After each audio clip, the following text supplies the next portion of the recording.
Selamat pagi, pagi, pagi. Salam sehat dan bahagia. Assalamualaikum warahmatullahi ta'ala wabarakatuh. Kali ini Ibu akan menjelaskan mengenai bab 6 dalam ajaran hukum pidana, yaitu ajaran tentang kesalahan atau pertanggungjawaban pidana. Apabila kita berbicara kesalahan, maka kesalahan itu adalah unsur subjektif. Berbeda dengan kemarin itu kausalitas dan melawan hukum merupakan unsur objektif, maka kesalahan itu unsur subjektif. Kenapa disebut unsur subjektif? Karena kesalahan itu berada di dalam diri pelaku. Ketika kita berbicara kesalahan, maka yang dimaksud kesalahan ini adalah kesalahan dalam arti yang umum, ya, bukan kesalahan dalam arti yang khusus. Karena kesalahan dalam arti yang khusus dalam hukum pidana itu dibagi dua, yaitu kesengajaan atau dolus atau offset dan kealpaan atau kelalaian atau culpa. Ketika kita berbicara unsur-unsur kesalahan, maka yang pertama seseorang itu bisa dimintai pertanggungjawaban pidana kalau dia punya unsur kesalahan. Yang kedua, yang bersangkutan bisa dimintai pertanggungjawaban pidana kalau dia mampu bertanggung jawab. Dia di sini artinya pelaku.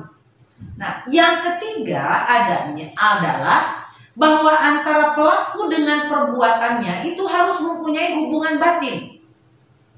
Jadi pelaku harus menyadari, pelaku harus dimintai pertanggungjawaban atau dapat dimintai pertanggungjawaban. Dan yang keempat adalah dalam kesalahan ini tidak ada alasan pemaaf. Itu namanya kesalahan. Tadi Ibu katakan bahwa kesalahan dalam arti hukum pidana atau dalam arti yang lebih khusus lagi dibagi dua, yaitu kesengajaan atau kelalaian. Kita bahas yang pertama, yaitu kesengajaan. Kesengajaan atau dolus atau offset di dalam KUHP tidak ditemukan pengertian atau definisinya secara khusus. Tetapi kalau kita lihat di dalam memori van toelichting atau memori penjelasan KUHP, maka ditemukan bahwa yang namanya kesengajaan itu batasnya adalah willen and witness, yaitu pelaku menghendaki dan mengetahui. Menghendaki akan satu perbuatan dan mengetahui akibatnya. Nah, oleh karena itu, ketika kita melihat unsur kesengajaan, maka kita melihat ada dua teori. Pertama, wills theory atau teori kehendak. Artinya pelaku harus mempunyai kehendak. Ketika dia melakukan satu perbuatan tadi, supaya dia masuk dalam unsur kesengajaan, maka pelaku harus mempunyai kehendak. Kalau kita berbicara kehendak, maka di situ ada unsur kesadaran. Kita bahas nanti kesadaran itu. Nah, teori yang kedua, tadi yang pertama adalah kehendak, yang kedua adalah teori yang mengatakan Vorstelling teori. Pelaku dapat membayangkan. Jadi kalau dia melakukan satu perbuatan pidana, maka pelaku harus bisa membayangkan apa akibat yang akan timbul. Ini teori. Nah, di dalam praktek, saudara, kedua teori ini sebetulnya mempunyai dampak yang sama, akibat yang sama. Jadi kalau dia melakukan perbuatan itu dengan sengaja, maka dia menghendaki perbuatan itu dan pelaku membayangkan akibat atau dampak dari satu perbuatan. Nah, sekarang teorinya, teori atau macam-macam kesengajaan. Kesengajaan itu ada tiga, saudara. Yang pertama, sengaja dengan maksud atau sengaja dengan tujuan. Atau di dalam bahasa Belanda disebut opzet als opmerk, atau disebut juga dolus directus, yaitu sengaja dengan maksud atau sengaja dengan tujuan untuk mencapai satu tujuan. Contoh. A menampar B dengan maksud agar B merasa sakit karena B suka berbohong. Sehingga A menampar B dengan sengaja supaya si B itu tidak berbohong lagi. Nah, ketika A melakukan perbuatan menampar kepada B tadi, maka A menghendaki perbuatan tersebut, artinya dia menyadari perbuatan tersebut, dan dia membayangkan bahwa kalau ditampar B itu akan kesakitan. Nah, harapannya kemudian kalau dia kesakitan maka dia tidak akan mengulangi perbuatannya lagi. Yang kedua adalah teori kesengajaan dengan sadar kepastian atau teori kesengajaan dengan sadar keharusan. Bahasa Belandanya adalah opzet met zekerheid bewustzijn atau noodzakelijk bewustzijn. Terhadap hal ini ada dua akibat, saudara. Yang pertama, karena ini kesengajaan dengan sadar kepastian atau kesengajaan dengan sadar keharusan, maka dalam hal ini pertama, pelaku menghendaki akibat yang dituju. Contoh, kalau ia melakukan satu perbuatan, misalnya A menembak B dengan menggunakan pistol, maka yang dituju oleh pelaku itu adalah, atau dituju oleh A itu adalah B. Nah, di sini akibat yang memang dituju oleh si A adalah matinya si B. Itu akibat yang pertama. Akibat yang kedua adalah mungkin saja si A tidak menghendaki, tetapi itu menjadi keharusan. Misalnya, ketika A mau menembak B, ternyata B mengeles. Yang kena bukan B, tetapi C yang kebetulan lewat. Sehingga yang kena tembakan itu bukan B, melainkan C. Nah, C ini bukan tujuan dari sebenarnya dari si A. Jadi sekali lagi, kesengajaan dengan sadar kepastian atau kesengajaan dengan keharusan itu ada dua akibat. Nah, atau misalnya begini contohnya lagi. Kalau A mau menembak B, sementara B itu ada di balik kaca restoran atau kaca rumah, maka A itu tentunya ketika menembak B, dia harus memecahkan kaca. Karena A ini bukan Jun yang punya teman Om Jin. Ya, nah jadi ketika A menembak B yang B-nya ada di balik kaca, maka dia harus memecahkan kaca. Nah, memecahkan kaca ini bukan tujuan, bukan kehendak, tetapi ini satu keharusan. Kenapa? Karena untuk menembak B yang ada di balik kaca, maka kaca harus pecah. Nah, itu kesengajaan yang kedua, kesengajaan dengan sadar kepastian. Jadi dia menyadari akan satu kepastian perbuatan tersebut.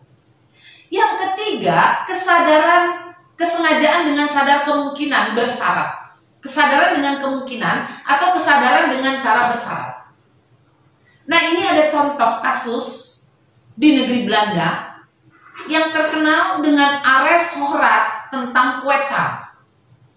Ya, bukan kue tar hadiah ini. Ya, nah kasus posisinya begini, Ibu cerita. Ada seseorang A hendak membunuh B, di mana B itu ada di rumah.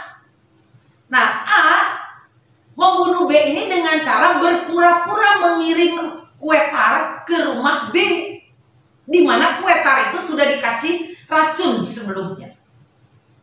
Dan A sadar betul A ini bahwa B di rumahnya itu tidak tinggal sendirian. Ada anggota keluarga yang lain, ada suami atau istri, ada anak, ada pembantu, atau ada yang lainnya. Sehingga A ini sengaja mengirim kue dengan sadar kemungkinan bahwa yang akan mati kalau memakan kue tar itu bukan hanya A saja, tetapi mungkin juga ada anggota keluarga yang lain. Sehingga A ini menyadari akan kemungkinan-kemungkinan lain. Nah, inilah yang disebut bentuk kesengajaan yang ketiga. Dolus eventualis atau non wardelok obset. Sekali lagi, jadi kesengajaan itu ada 3 coraknya atau ada 3 bentuknya. Pertama, kesengajaan dengan maksud atau kesengajaan dengan tujuan. Yang kedua, kesengajaan dengan kepastian atau kesengajaan dengan keharusan. Dan yang ketiga adalah kesengajaan dengan sadar kemungkinan atau bersarat. Nah, kemudian di dalam teori kesengajaan ini, khususnya teori yang berbicara kesalahan, lebih khusus lagi dengan kesengajaan, ada yang namanya teori apa boleh buat. Ini seperti teori main-main ya, tetapi ini di dalam hukum pidana mungkin saja terjadi. Teori apa boleh buat, atau di dalam bahasa Belanda inkoopnemen teori atau op de koop toenemen teori, ini adalah berhubungan dengan keadaan batin si pelaku. Misalnya, A melakukan satu akibat yang sebenarnya A tidak menghendaki perbuatan itu. Bahkan dia benci sekali perbuatan itu. Tetapi apa boleh buat, perbuatan itu harus dia lakukan. Nah, di sini artinya A menimbulkan resiko. Contoh, kalau ada seorang gadis, misalnya ya, seorang gadis, dia mau diperkosa. Atau Anda sedang berjalan, kemudian ada jamret. Tidak ada seorang pun ketika orang dijamret, kemudian dia mengatakan, sok candak, besok candak, ambil aja semuanya. Kan nggak mungkin. Atau ada seorang gadis tadi yang mau diperkosa, dia tidak mungkin pasrah. Sekalipun yang mau memperkosanya Raffi Ahmad misalnya, pasti dia akan berontak. Nah, pemberontakan ini tentunya menimbulkan berbagai akibat nantinya. Apalagi kalau si gadis ini dia bisa bela diri. Mungkin saja orang yang memperkosanya tadi mati atau terluka. Nah, terluka itu atau mati itu tidak dikehendaki oleh si gadis itu. Tetapi apa boleh buat? Dia melakukan perbuatan itu karena dia mempertahankan harga diri dan kehormatannya. Sama dengan yang penjamret tadi. Dia tidak suka dengan kekerasan. Dia tidak suka dengan makian. Tetapi ketika tasnya dijamret misalnya, kan tidak mungkin pasrah. Pasti dia akan teriak atau pasti akan dikejar. Ketika dikejar, kalau jamret itu tertangkap, pasti dipukuli. Nah, memukuli itu adalah bukan kemauannya dia sebetulnya, karena dia tidak suka kekerasan. Tetapi tadi ini apa boleh buat? Atau dengan bahasa lainnya ini adalah kepepet. Ya, nah itu teori kesengajaan. Sedangkan sifatnya kesengajaan itu ada 2.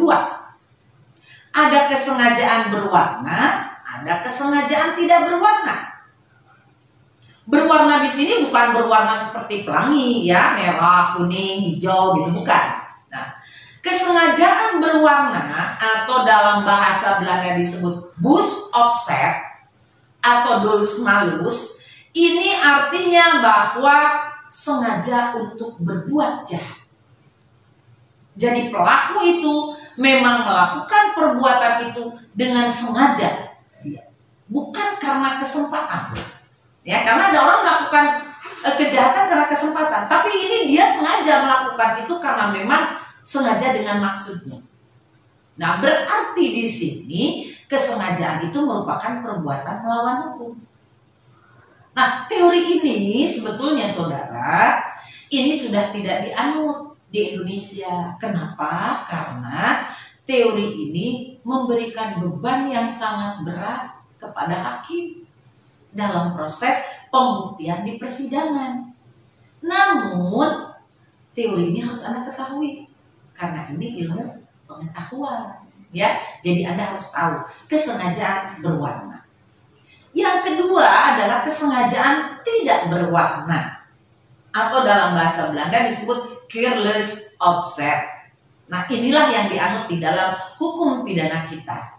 Sehingga di dalam hukum pidana kita ada asas yang namanya lex dura sedita scripta. Artinya dengan diundangkannya satu perbuatan, maka setiap orang dianggap mengetahui. Karena setiap undang-undang sebelum diberlakukan biasanya dimuat di dalam berita negara, diumumkan. Jadi ketika ada satu perbuatan pidana yang sudah diundangkan atau ada satu perbuatan yang sudah diatur di dalam undang-undang, khususnya undang-undang hukum pidana, maka tidak ada lagi orang mengelak dengan alasan saya tidak tahu bahwa perbuatan itu melawan hukum. Inilah yang dianut oleh hukum pidana di Indonesia. Kejahatan atau kesengajaan tidak berwarna. Sekarang pembagiannya. Ini banyak teori memang kesengajaan ini. Pembagian atau jenis-jenis kesengajaan. Ada yang namanya dolus determinatus. Yaitu kesengajaan yang ditujukan pada objek tertentu. Misalnya, kalau A mau membunuh B, berarti itu A sengaja membunuh B. Nah, ini namanya dolus determinatus. Ada lagi dolus indeterminatus, yaitu sengaja yang ditujukan pada objek tertentu, tidak pada objek tertentu. Sekali lagi, kesengajaan yang ditujukan tidak pada objek tertentu, melainkan pada sembarang orang. Contoh, ketika seorang pencuri mau mencuri motor, dia tidak bertanya atau tidak pernah mencari tahu motor ini punya siapa. Mau motor polisi, mau motor dosen, mau motor siapa, pokoknya diambil saja. Nah, itu artinya kesengajaan indeterminatus. Yang ketiga, dolus alternativus. Artinya dolus ini memilih, alternatif itu memilih. Memilih di antara dua. Dibunuh atau terbunuh. Bukan begitu. Alternatif itu memilih artinya apakah dia yang dijadikan sasaran itu si A atau si B. Andai dia misalnya ada dua orang yang akan menjadi sasaran, maka pelaku akan memilih dari dua di antaranya itu. Nah, ini namanya dolus alternativus. Yang keempat, dolus generalis. Dolus generalis ini ditujukan pada delik yang umum atau tindak pidana yang umum. Ya, ini sudah ngerti, saya kira sama dengan yang tadi. Yang kelima adalah Weberse dolus generalis. Kesengajaan yang ditujukan pada objek tertentu, tetapi untuk mencapai tujuan itu maka dia harus melakukan lebih dari satu perbuatan.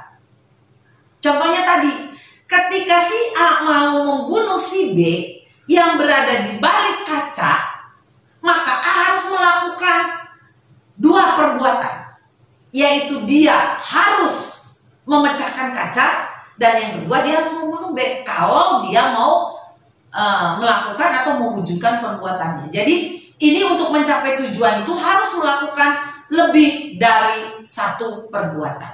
Atau contoh yang gampang lagi, misalnya kalau orang mau mencuri ke dalam rumah, maka yang pertama dia harus membongkar rumah, merusak pintu, dan yang kedua baru dia mengambil barang.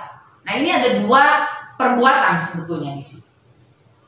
Yang keenam adalah dolus indirectus atau error haftum, yaitu kesengajaan terhadap perbuatan yang menimbulkan satu akibat tertentu yang sebenarnya itu bukan kehendak atau bukan tujuan dari pelaku, salah sasaran lah gitu ya. Nah, ini error haftum. Kemudian dolus premeditatus, kesengajaan yang direncanakan terlebih dahulu, atau dengan bahasa Belandanya met verbedah erat. Ya, kalau di dalam KUHP di sini itu ada di dalam 340 pasalnya. Nah, yang ke-8 adalah dolus repentinus, atau disebut juga dalam bahasa Jerman itu Hastamut, yaitu kesengajaan yang timbul dengan sendirinya. Ya, nah ini nanti kita bahas dalam contoh-contoh kasus.